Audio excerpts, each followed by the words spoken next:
Loka? Nakachinelas lang yun, ha? Oo, nakachinelas. Nakaano, stampita, gano'n. Yung iba wala pang saplot. Oo. Yung iba wala pang suot na mga kung ano-ano. Itong play na to, pag pinanood mo to, kailangan mong uminom. Tama. Bago ka umuwi, para ka umatid ng lamay sa sobrang... Na-absorb mo lahat yung... Pero ang galing, di ba? Pero ang galing kasi, di ba? Ibig sabihin, effective. Tama. Many people have built the Philippine performing arts industry through brilliance, creativity, determination, and passion. The natatanging Gawad Buhay is given in recognition of these people and in appreciation to their contribution to the performing arts. It is they who have helped make Philippine theater what it is today, and for it is on their shoulders of these exceptional people that we all stand. It is they who inspire us to keep going even when the going gets rough. Tonight, we pay tribute to two of these brilliant individuals. The first is Miss Felicitas Radaik. In honor of tonight's first natatanging Gawad Buhay awardee, here is a pas de deux from Giselle, performed by Joan Emily Sia and Elpidio Magat of Ballet Manila.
of what the Philippines has given the world in the performing art of dance. Ladies and gentlemen, Miss Lisa Makuha Elizalde and Miss Alice Reyes.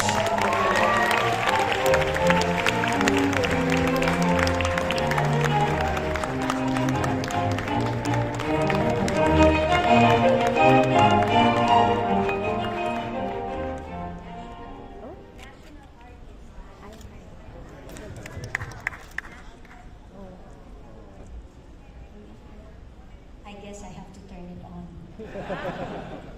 Sorry, I'm a dancer.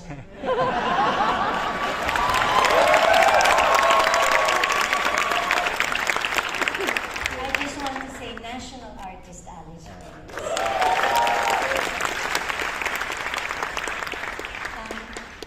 Mrs. Felicitas Laya Redaich was my first ballet teacher, and she brought the Royal Academy of Dancing syllabus to the Philippines.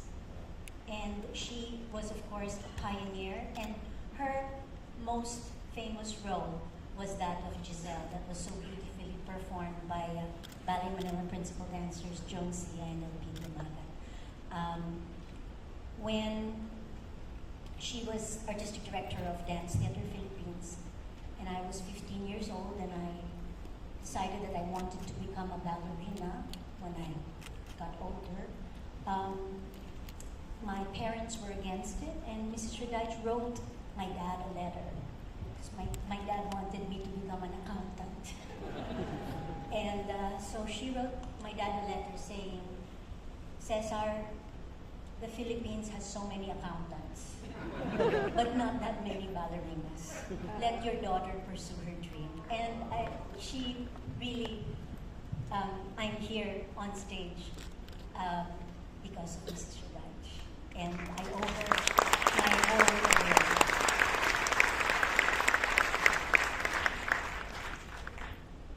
I am very happy to be here and participate in this very special and long overdue tribute to my friend Tita.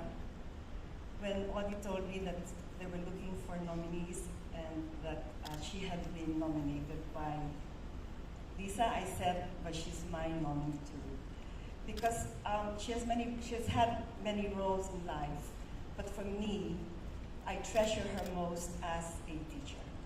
She has produced incredible, beautifully trained dancers like Lisa and so many others who have gone on abroad or stayed and performed and taught their own next generation of dancers. So this is a song to teachers who are often unsung heroes. So to all the teachers out there, she leads you on.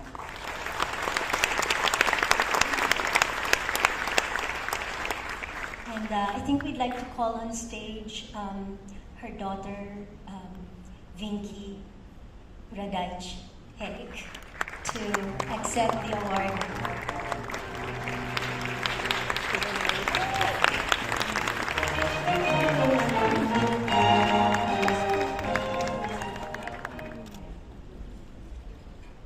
Good evening, everybody. It is indeed both an honor and a privilege for me to be here this evening to accept this recognition on behalf of my mother, who unfortunately is unable to be here personally this evening. But it was her wish that I represent her tonight and extend her heartfelt appreciation and thanks for this special distinction. Tonight is indeed manifest that theater, music, and the performing arts are indeed very much alive and prolific in our country today. Needless to say, the Filipino artist is indeed of world-class caliber. So here is to more creative growth and fruitful, exciting collaboration among the arts in our country. Mabuhay ang artistang Pilipino at maraming salamat po muli mula sa aking ina.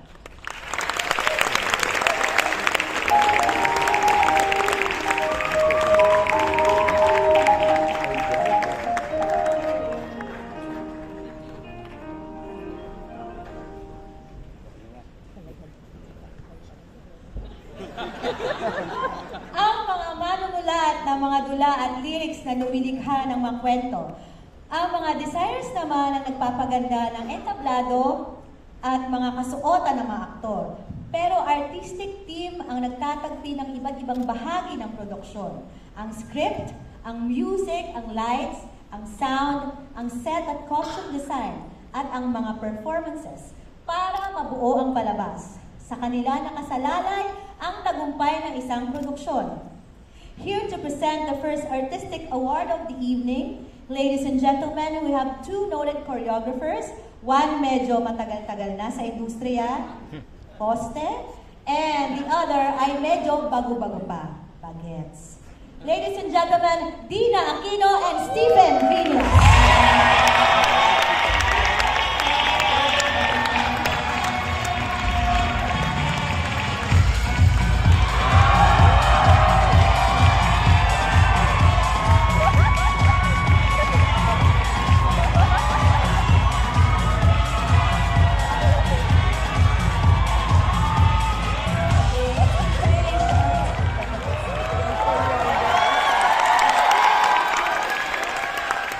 Maraming salamat po.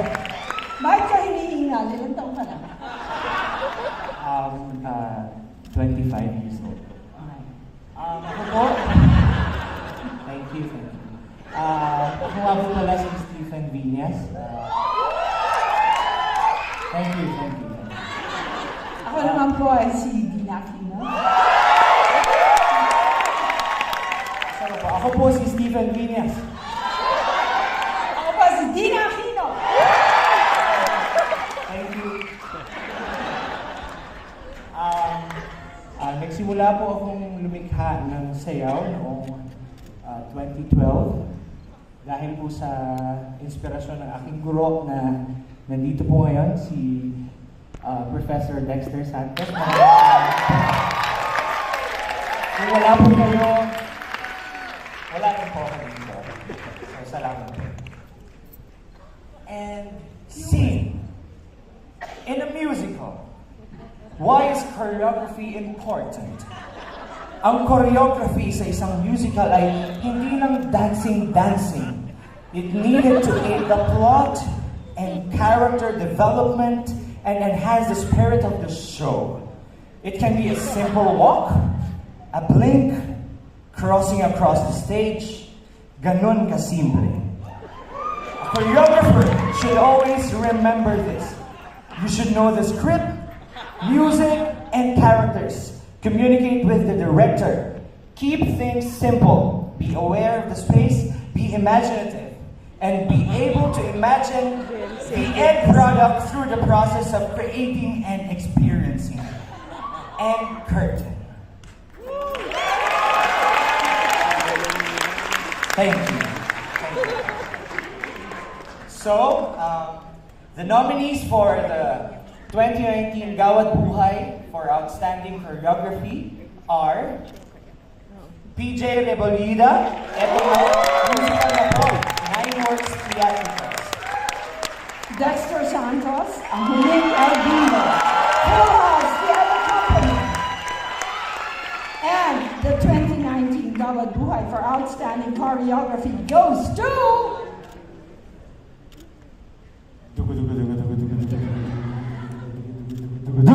Dexter Santos!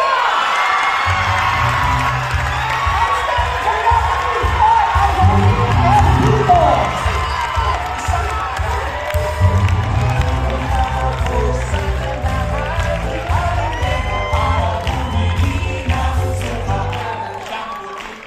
for ang huling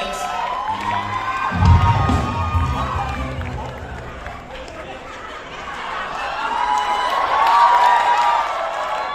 First of all, thank you to Full House Theater Company. Thank you to the artistic directors, Mary Sula Lulo, and Michael Williams for the opportunity. Yes, thank you, fans. The work of, the choreographic work of Ang Huling Albino is not a product by one person. It's a collaborative effort, beginning with two of my students who are now choreographers also. I love them deeply. Viñas and Fritz Isase. Of course, this team headed by, of course, Mike Salomon. Thank you for your patience. Thank you for having no qualms about revisions and edits just to make the number work. And of course, I would like to thank our hardworking cast, as represented by Joshua. Thank you, Gawad.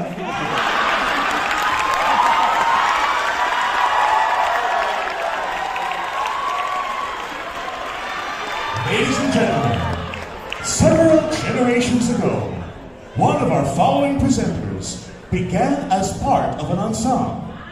She has since worked up the performing arts ladder and has become a singer, actress, teacher, vocal coach, stage mother, recording artist, and musical director. We have paired her off with this generation's musical directing dynamo. Ladies and gentlemen, Sweet Pantado Johnson and EJ Yako.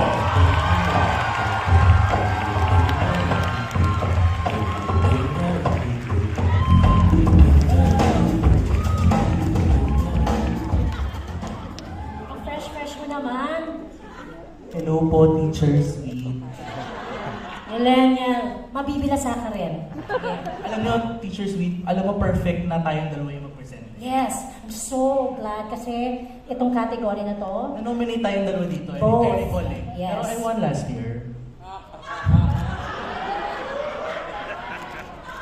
Last year lang ba yun? Hindi mo naman ako kalaban. Anong year Last po kayo? Huwag mo na tanong yan. Okay lang yun that you won kasi I'm famous naman. Actually, Kasi imagine ha, guys, imagine, famous na ako, I won pa. Paano na? Unfair na po yun sa That theater. is fair. By the way, no, gusto ko lang i-announce, guys, hindi buhay. Buhay! Ayan, inis na ako. Dapat Gawad Buhay. Anyway, Alam niyo, Teacher Sweet, hindi alam ito ni Teacher Sweet eh, pero nag-audition ako para sa kanya 11 years ago.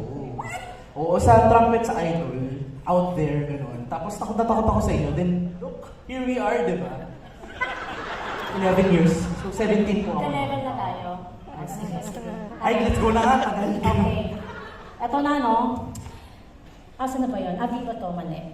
Ayan. Guys, a few years ago, PETA started a fire by producing musicals using the music of the popular band, Aegis. Yeah? And Wrath of Aegis became an unqualified hit. Yes, pwede kayo pumalakpak. Kasama ako sa Wrath of Aegis. Shameless plug po, 7th season na po namin. July 5 to September 29, PETA Theater. Yes! After Wrath of Aegis, yung tandem ni Direk Maribel Legarda, writer Lisa Magtoto, and of course, my former student, no, Mike Salomon. After ng Wrath of Aegis, nagtandem ulit sila. Meron tayong music of Francis Magalona, 3 Stars and a Sun, and after that, ako si Josephine, music of Ian Constantino. Wow. Yeah. Ayan.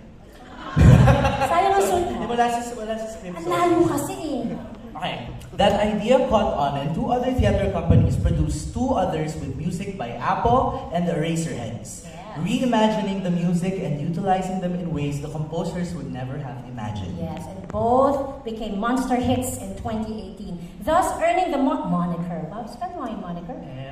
Title na lang. The Year of Jukebox Musical! Wait lang, Teacher Sweetas. Speaking of jukebox musicals, bakit wala pong Company the Musical? Company may clue? Yeah. Oo nga eh. Hindi yung Sondheim ah. Oo, Company Sondheim, September din yan, starring me. At saka si OJ Mariano ang bida dyan. Company Sondheim. Pero the company, my group, 34 years in the industry, dapat meron na rin kami musical, hindi ba? Do you agree? Oh my God, ang dami-dami naming songs na pwedeng gawing musical. Di ba? Why don't we make one now? Oo, actually, ready kami. Moy, OJ ka.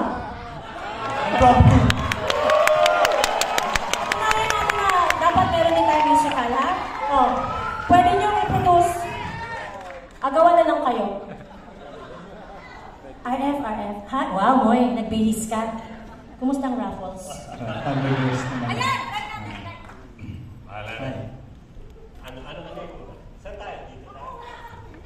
Ano na lang ako, sige.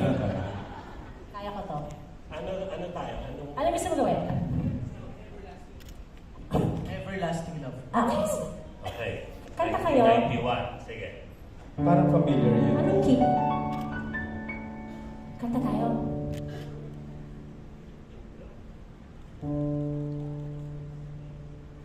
Darling, did you know that something happened to us?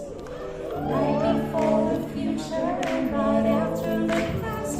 Did you smile when you found what a wonderful thing it was? We found an everlasting love. Pwede! Pwede ba? Ulit version. Ulit. Yes. Ang balita. Parang medyo masyadong slow. Feeling ko kailangan upbeat eh. Sige, ikaw na ang MD Try, ha. try lang natin. Ikaw ang MD ha. Sige. Upbeat. Like, Ah.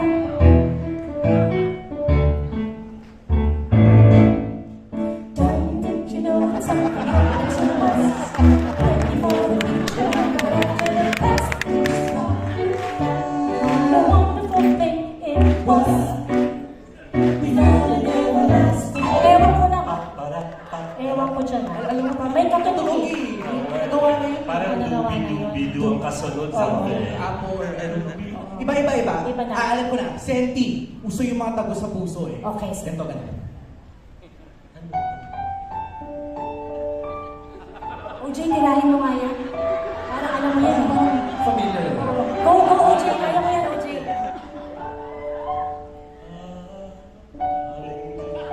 Okay, ikaw bida. Bida ka dun eh. Bida. Darling, did you know that something happened to us? Pare ko! Iman. Iman. Wow! Si Eman. Mali. Nagawa na yan, Alam ko na. OJ. Alam ko na. Lima. Kailangan, yung immersive, tas dark. Dark! I love dark. Parang yung dark. Sa audience ganun. Sige, dark. Immersive and dark. Immersive.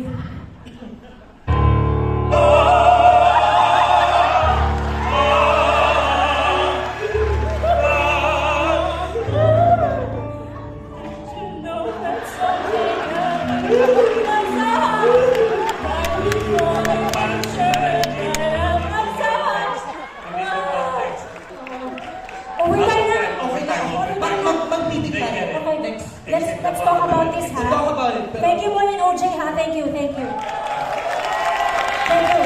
Guys, pwede ba? Pwede? Kaya? O sige, sana next year meron na. Shucks, para mag-Gawad Buhay din kami, di ba? Anyway, ito na. Ito na ba? Sige na, ako yan. Asa ba ba? The nominees for the 2019 Gawad Buhay for Outstanding Musical Direction are, mga kaibigan ko silang lahat, Daniel Bartolome, eto na, musical na po, 9 words theatricals. Vincent De Jesus, Himala, isang musical, 9 words theatricals and Sandbox Collective. And Mike Solomon, ang huling and bingo from Buhay Theater Company. Yes! Sino kaya? And the 2019 Gawad Buhay for Outstanding Musical Direction goes to drumroll, Mike Solomon! And bingo!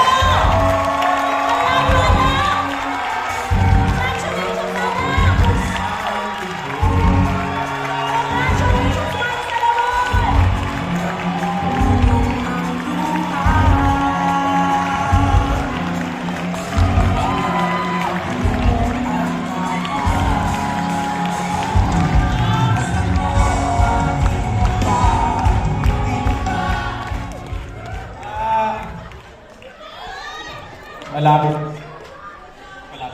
Maraming salamat sa mga nanood ng Ang Huling El Bimbo. Sasabihin ko, unang-una gusto kong pasalamatan si Sir Dex. Grabe, ngayon lang ako na-challenge sa buhay ko ng para akong kinoryo. Parang kinoryo mo yung buhay ko. Si Miss Menchu and Michael Williams of Full House Theater. Resorts World. Team Resorts World. Nung sinabi sa akin, gagawin ng Ang Huling El Bimbo, actually, dream project ko yung Eraserheads. So I did this for ano talaga, kahit hindi nila alam. I did this for Ellie, for Raymond, Buddy, and Marcus. Maraming salamat at dumating din ako doon sa point na nung brown out, nakikinig lang ako ng Eraserheads tapos tinutugtog ko siya sa bulok-bulok kong nylon na gitara na galing simbahan. So, ayun. Yung binigyan nila ako ng chance na gumawa ng music para sa ang huling El Bimbo, na problema ako noon. Salamat, maraming salamat kay JC Magsalin of MPO. Dahil no write po ako, hindi po ako nagbabasa at nagsusulat ng nota. Ayun, hindi po ako marunong magsulat. So, tinanscribe na lahat ngayon para matugtog ng MPO, the huling El Bimban. Maraming salamat sa team ng El Bimbo. Ang dami-dami nyo, lahat ng, ayan, Ding Dong, Sir Floy, lahat kayo, and the cast. Maraming salamat sa hard work. In behalf of the cast, thank you, Gawad. July 5, ang huling El Bimbo. July 5, Rock of Ages. Miss Mencho, yung schedule, pag-usapan natin. Ladies and gentlemen, to present the award for Outstanding Stage Direction for a Play, we have the Resident Director of Gantimpala Theater Foundation and the Director of Ateneo Blue Repertory's recent smash-hit production of Spring Awakening, Rubat Valle and Missy Maramara.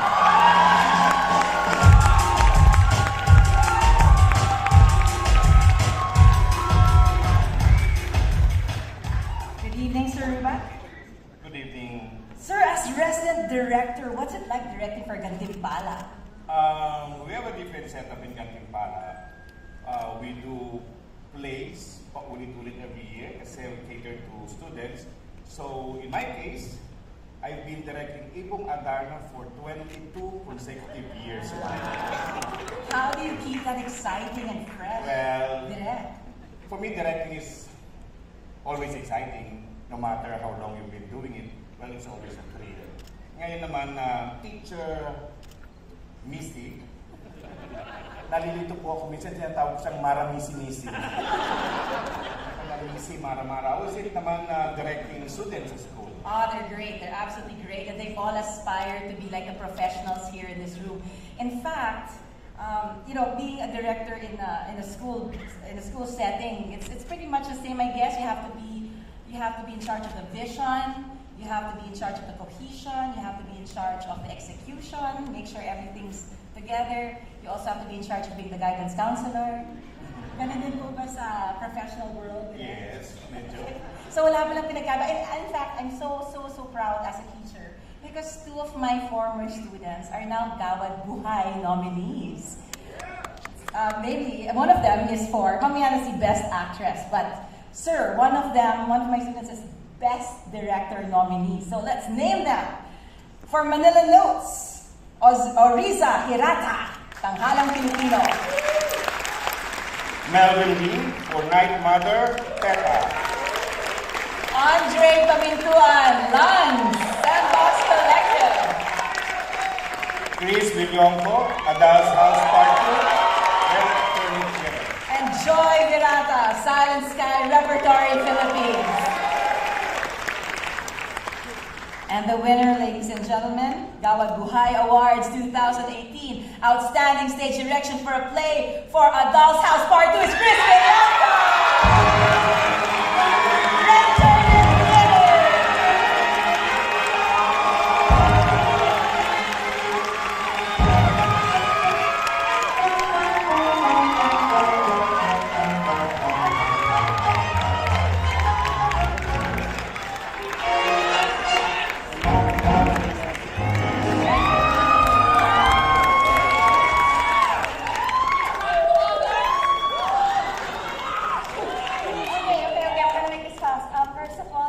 Thank you to PhilStage Gawad Buhay tours. Thank you! And then thank you to my Red Turnip crew. You are my boulder, you are my rocks, you are my everything. Thank you for all the hand-holding that you have done this whole process. There's a lot of hand hand-holding in this whole process. Thank you, Joey Mendoza, for all the advice and for the set design and for saying yes. Thank you to GA for saying yes. My love, thank you so much for everything. And of course, to my wonderful cast, Tita Menchu, Tita Scott, Tita Sheila, thank you for giving a chance to a newbie, for listening to me. I am going to be forever grateful. It's an honor and a privilege to be working with you. And thank you for breathing into life this wonderful, wonderful piece of work. So thank you to Lucas Nat as well. And am I missing? Oh, I did. He was split. Sputnik. That's what it means. And of course, thank you to John Batalha, our guardian angel. Thank you to Erica. I wouldn't have been able to move without you, Erica Estacio. Thank you so much. And of course to our PM, Mariko, Yasuda, and Gabby, and Clarice, and everybody else involved in this wonderful production. Thank you so much. Thank you, thank you, thank you, thank you. Here to present the award for Outstanding Stage Direction for a Musical are two of Philippine theater's finest actor-directors, one veteran and one up-and-coming, mentor and mentee, father and son, Jaime Del Mundo and Belcito Gomez.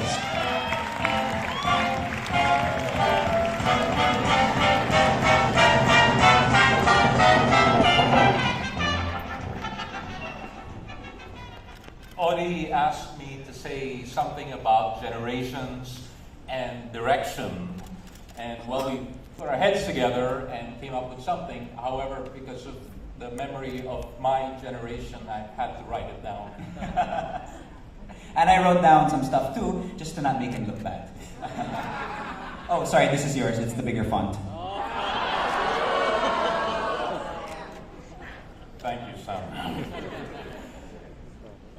I've been working as a director since the late 80s, and I'm sure, like myself, many directors will admit that our work has always been a combination of our voice and the voices of the directors who have come before us.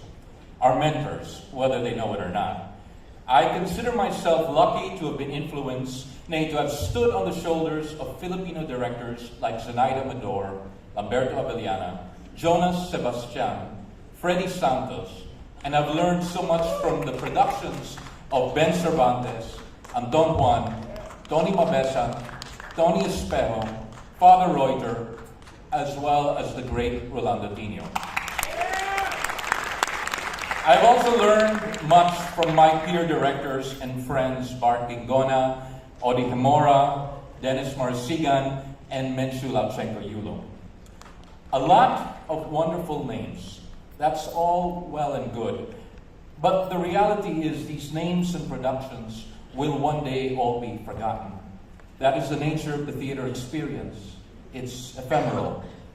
How many of the upcoming generations of theater practitioners could have seen a Broadway-type production directed by the exacting Zenaida Amador? How many of the young ones could have witnessed the breathtaking classical productions of Tino's Teatro Pilipino in its heyday in the 80s?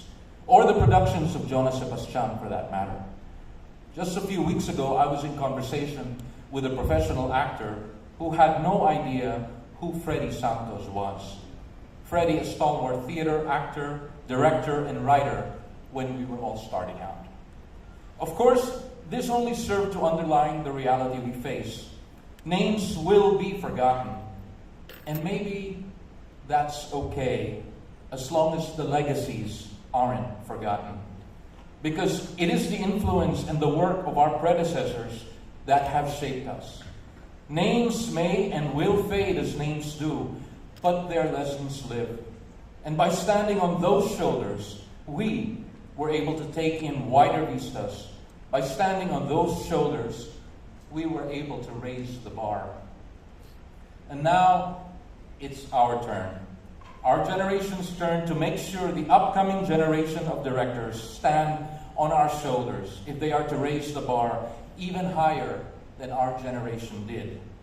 They need to learn from our mistakes, make their own new mistakes, and not waste time reinventing the wheel. That's already been invented. It's their job now to roll it to places it couldn't go before. It's your turn now, son. Roll with it. And we will then, especially in an age of false information and selective amnesia, the challenge that I think my generation, and we're all here tonight, there are so many of my generation who are just so profoundly doing fantastic work all around. It is our generation's duty to preserve the legacy of the people before us, contribute, and pass it on to the next generation of actors and directors after us, rolling that wheel on and on, not only to further the journey of Philippine theater, but as a shining example of how far we Filipinos can go if we put our hearts and minds to it. On that note, the people who've been keeping the wheel rolling, the nominees for Outstanding Stage Direction for a Musical are Ed Lacson Himala, isang musical, Lineworks Theatrical Sandbox Collective. Robbie Guevara, eto na po, musical na po, Lineworks Theatricals. And the winner is... Yeah? Ed Lacson Jr., Outstanding Stage Direction for a Musical for Himala, isang musical.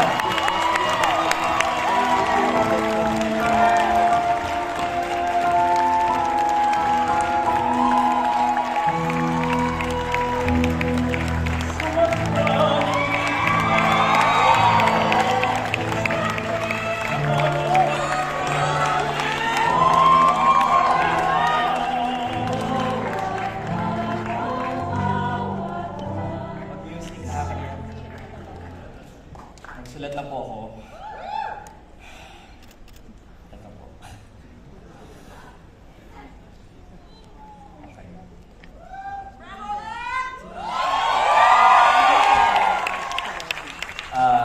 Vince, thank you.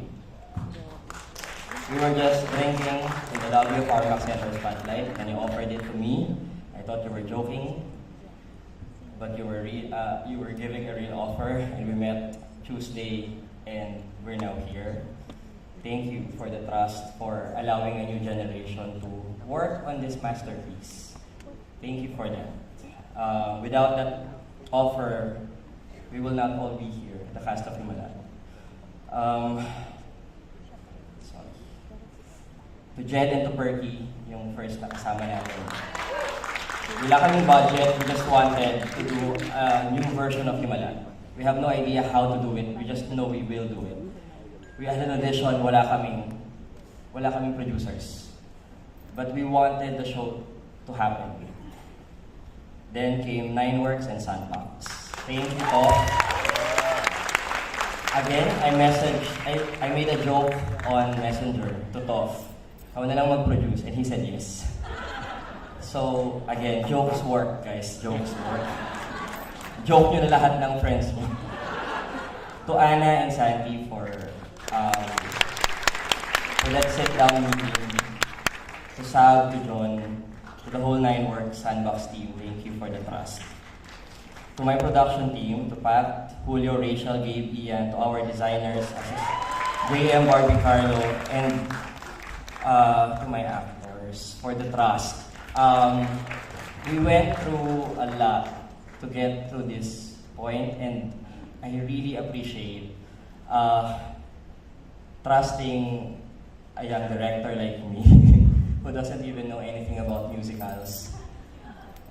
Thank you for that. And I would like to thank the entire theater community. I have worked with almost all of the people here.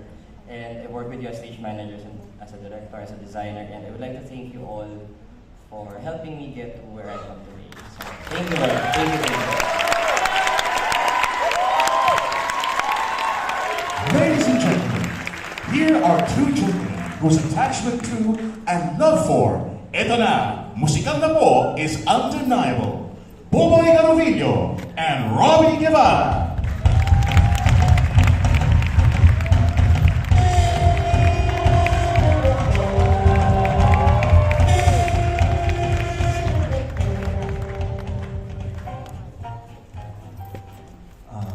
I hardly sing anymore.